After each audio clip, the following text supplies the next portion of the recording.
நம்ம ஆவடியில் ஒரு பெரிய அறுபடை முருகன் கோயில் இருக்குன்னு சொன்னால் உங்களில் எத்தனை பேருக்கு தெரியும்? ஆமாங்க, இன்றைக்கி நம்ம வந்திருக்கிற இந்த அறுபடை முருகன் கோயில் ரெடிஸ் டு ஆவடி ரூட்டில் உள்ள வீராபுரம்ன்ற ஒரு சின்ன கிராமத்தில் தான் அமைஞ்சிருக்கு. 1950களில் உருவான இந்த மலைக்கோயில் மௌனகுரு சித்தர்கள் அவர்களால் கட்டப்பட்டது. உள்ள நுழையும் போது 18 அடி உயரமுள்ள இந்த கொடிமரம் நம்மளை வரவேற்குது.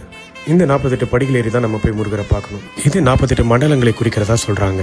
அறுபடை முருகன் ஒவ்வொருத்தரையும் இங்கே தனித்தனியாக பார்க்க முடியுது.